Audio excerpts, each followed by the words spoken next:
अभी कुछ ही समय पहले हमने आपसे एक प्रश्न किया था कि आपके सामने अभी क्या वो विषय हैं जिनके बारे में जान लेना आपको ज़रूरी लगता है। जो हमें सबसे अधिक जिज्ञासा प्राप्त हुई वो इस विषय पर थी कि क्या प्राणायाम का वो अभ्यास क्रम हो सकता है, वो कौन कौन से प्राणायाम हो सकते हैं जिनको अगर हम रोज करते हैं तो मानसिक स्तर पर हमें एकाग्रता अनुभव हो, हमारी स्मृति अच्छी हो जाए, चिंता तनाव अगर रहता है तो उसमें भी हमें लाभ मिले। हर प्रकार से हम अपने आप को मानसिक स्तर पर किस तरह से सक्षम बना सकते हैं, इस विषय में अभ्यास साझा करें। और आज हम इसी विषय पर चर्चा भी कर रहे हैं। लेकिन आगे बढ़ने से पहले दो योगिक सिद्धांतों को समझ लें जिससे आपको यह समझ आ सके कि प्राणायाम किस प्रकार से आपकी सहायता करते हैं। तो हमारे योगियों ने अनुभव किया कि जो पंच प्राण हैं, प्राण, अपान, समान, उदान और व्यान, इनमें से जो प्राण नामक प्राण है इस पर अगर नियंत्रण कर लिया जाए तो जो अन्य प्राण हैं उनकी क्रियाविधि को रोका जा सकता है, ठहराव लाया जा सकता है।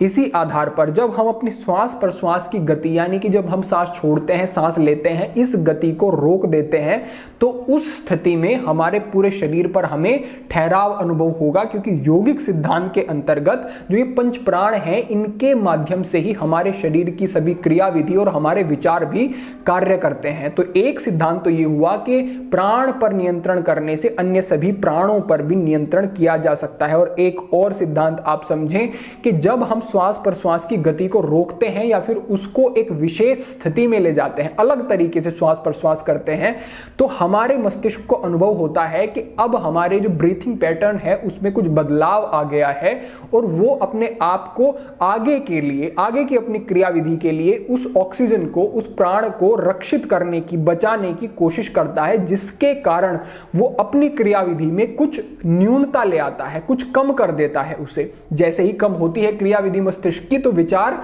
ठहरने लगते हैं। और जब योगी बार बार इस विधि को दोहराता है तो सामान्य अवस्था में भी उसके विचारों पर उसका नियंत्रण होने लगता है। तो इस प्रकार से ये जो दो सिद्धांत हैं इसके आधार पर ये प्राणायाम कार्य करता है और मन पर ठहराव आता है। और जब मन ठहरने लगता है तो समझें आपके हमारा दृष्टिकोण बदलता है स्थितियों के प्रति और हम चिंता तनाव से मुक्त रहना शुरू हो जाते हैं। साथ ही साथ ये भी समझ लें कि जब हमारा जो लेफ्ट नोस्ट्रल होता है यानी कि हमारी जो चंद्र नाड़ी होती है उस पर हम नियंत्रण करते हैं और उसको सक्रिय करते हैं तो स्वभाव में ठहराव आना शुरू होता है। वो हम समझेंगे कि किस प्रकार से होता है।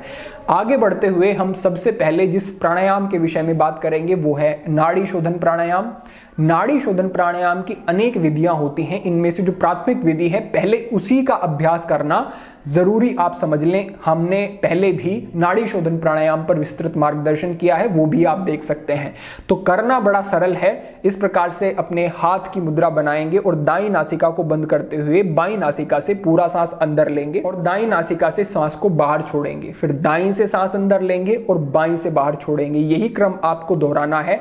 सामान्य जिस प्रकार से आप अनुलोम विलोम के नाम से संबोधित करते हैं, ये नाड़ी शोधन प्राणायाम का ही एक अंग है, एक विधि है। इस प्रकार से समझे तो सामान्यतः इसी प्रकार आपको अभ्यास करना है। ये आपका पहला अभ्यास हुआ। एक बार आप देख भी लें, सहजता से कमर सीधी करके सुखासन सिद्धासन आदि में बैठ जाएं और अपनी दाईं नासिका को बंद करके बाईं से पूरा सांस धीरे धीरे अंदर लें। तो आपने अपनी बाईं नासिका से सांस को अंदर लिया और दाईं से बाहर छोड़ा, फिर दाईं से अंदर और बाईं से बाहर।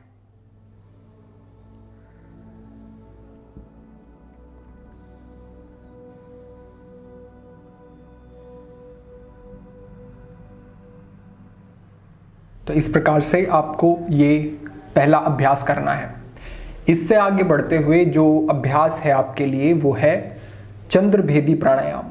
तो ये जो चंद्रभेदी प्राणायाम है इसमें जो हमने पहले ही आपको बताया कि चंद्र नाड़ी जो है हमारी सक्रिय जब हो जाती है तो मन में शांति आती है, शरीर में शीतलता आती है और उसके बड़े ही सौम्य और अच्छे प्रभाव पड़ते हैं मानसिक स्तर पर भी। तो यहाँ पर अभ्यास में बस यही ध्यान रखना है कि अपनी दाईं नासिका को आपको बंद करना है और बाईं नासिका से सांस को पूरा अंदर लेना है। फिर जब बाहर छोड़ना है तो दाईं नासिका से बाहर छोड़ना है और जब अंदर लेना है तो फिर से बाईं नासिका का ही प्रयोग करना है। यानी कि हर बार बाईं नासिका से अंदर और दाईं नासिका से सांस को बाहर छोड़ना है। ये अभ्यास आपको करना है। एक बार इसे भी देख लेते हैं। इसी प्रकार से आपने बाईं नासिका से सांस को अंदर लिया, दाईं नासिका से बाहर छोड़ा, फिर दाईं नासिका से अंदर और दाईं नासिका से सांस को बाहर छोड़ा। तो इस प्रकार से आपने बाईं नासिका से सांस को अंदर लिया, दाईं नासिका से बाहर छोड़ा, फिर दाईं नासिका से अंदर और दाईं नासिका से सांस को बाहर छोड़ा। तो इस प्रकार से आपने बाईं नासिका से सांस को अंदर लिया, और दाई से बाहर छोड़ा।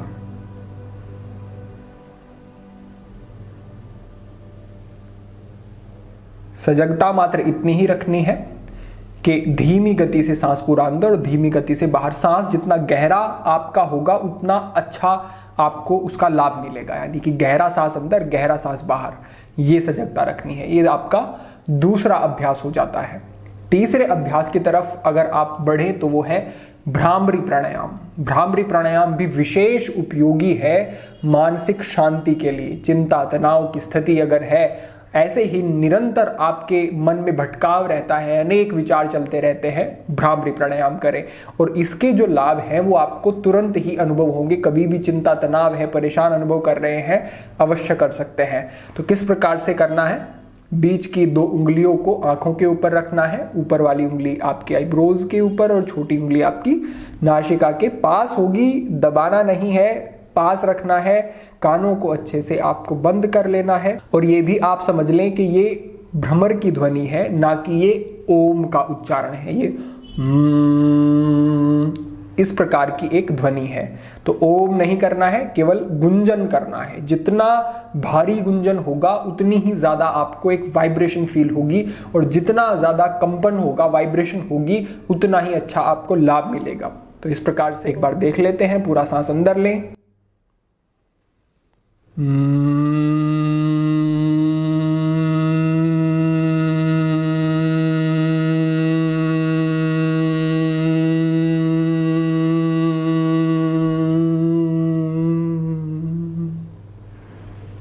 तो इस तरह से आपका ये भ्रामरी प्राणायाम का अभ्यास होगा। विशेष शांति और अच्छा एक अभ्यास आपके लिए ये रहने वाला है। अब आपने ये 3 अभ्यास कर लिए। इसके बाद जो आपको करना है, प्रतिदिन के अभ्यास में यही क्रम रखना है। अगर आपको ऐसे लाभ चाहिए तो आपको करना है अंतः कुंभक का अभ्यास, यानी कि सांस पूरा अंदर लिया और अंदर रोका, फिर सांस पूरा बाहर छोड़ दिया और बाहर रोका। और कितनी अवधि होनी चाहिए, कितनी लंबाई होनी चाहिए आपकी कि आप सांस रोके रख सकें? तो समझे कि 1 मिनट तक का अभ्यास आपको लेकर के जाना है। सांस पूरा अंदर लिया और 1 मिनट तक रोका। बाहर छोड़ करके भी आप 1 मिनट तक अगर सांस को रोक पाने में सक्षम है तो बहुत अच्छा है। शुरुआत में आप 30 सेकंड रोक पाते हैं, 20 रोक पाते हैं, 40 सेकंड रोक पाते हैं, ठीक है, लेकिन धीरे धीरे धीरे धीरे ये बढ़ेगा और ये अभ्यास से ही बढ़ेगा। और अगर आप 1 मिनट तक सांस को रोक पाने में सक्षम है तो समझो कि आपकी फेफड़ों की क्षमता अच्छी है। जितनी फेफड़ों की क्षमता अच्छी होगी उतना ही आप समझे कि शरीर में ऊर्जा का स्तर बढ़ेगा, आप ज्यादा कार्य कर सकेंगे, आप थकान अनुभव नहीं करेंगे, शरीर में प्राणवायु का स्तर बढ़ेगा। और सांस जब रोकते हैं, हमने शुरुआत में ही बताया कि मन एक अलग अवस्था में जाता है, मस्तिष्क पर एक ऐसा प्रभाव पड़ता है कि विचार ठहरते हैं, मन शांत होता है। तो विशेष इसके लाभ है शारीरिक मानसिक तल पर।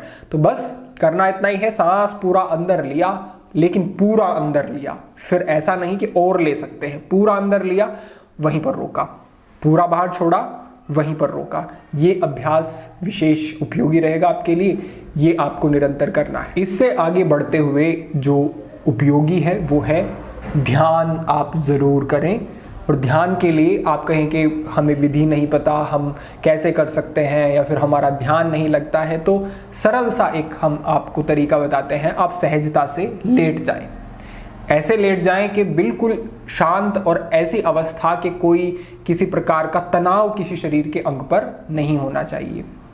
हथेलियां आसमान की ओर और सीधे सहज लेटने के बाद हमने एक इससे पूर्व एक वीडियो साझा किया था, उसमें आवाज ही आपको मिलेगी और उस आवाज को आपको चला करके रख देना है।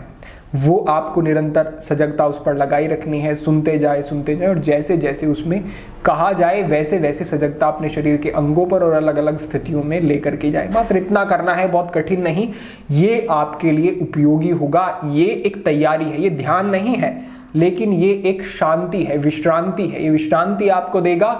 आप लेट कर भी कर सकते हैं और सीधे बैठ कर भी कर सकते हैं। वो आपको हम वीडियो के अंत में आपको प्राप्त हो जाएगी वीडियो, वो वहां से देख करके अभ्यास जरूर करें। तो ये आपके लिए एक मार्गदर्शन है। और अंत में हम कहते हैं कि ओम का उच्चारण जरूर अपने अभ्यास में आप रखें।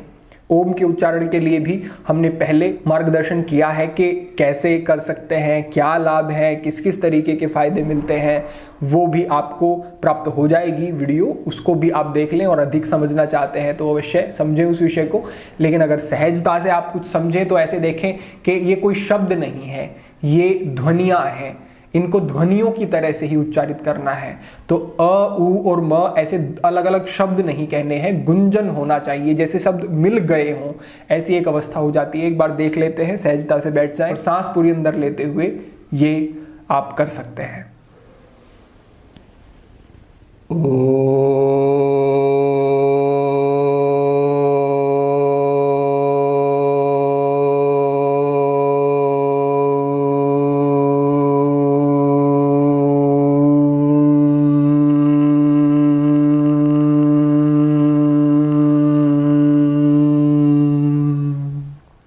तो इस प्रकार से जब आप 4 बार 5 बार जितना भी आपको लगे कि हाँ आपके लिए इसका महत्व है, तो उतनी ही संख्या बढ़ा भी सकते हैं। इसको करने के बाद एक विशेष शांति निश्चित रूप से आपको अनुभव होगी, अच्छा लगेगा आपको। कोई भी समस्या चल रही है जीवन में, चिंता है, तनाव है, मानसिक अस्थिरता, विचार बहुत परेशान करते हैं, कोई भी अवस्था है और अगर बिल्कुल ठीक है तो भी मानसिक सजगता को बढ़ाने के लिए ये विशेष उपयोगी है। तो प्रणव की ध्वनि ये आप ज़रूर उच्चारित करें, इससे आपको विशेष लाभ प्राप्त होंगे। तो ये आपका एक क्रम है, इसको आप निरंतर दोहराते हैं, निरंतर अभ्यास करते हैं, तो आपको विशेष लाभ कुछ ही समय में दिखाई देने शुरू होंगे। इस प्रकार का अभ्यास नित्य प्रति करें और लाभ उठाएं। आज के लिए आपके आग्रह पर यही एक मार्गदर्शन था। अन्य विषयों पर भविष्य में चर्चा होगी। सभी के लिए प्रार्थना, सभी के लिए मंगल कामना। आज के लिए इतना ही। ओम नमः शिवाय।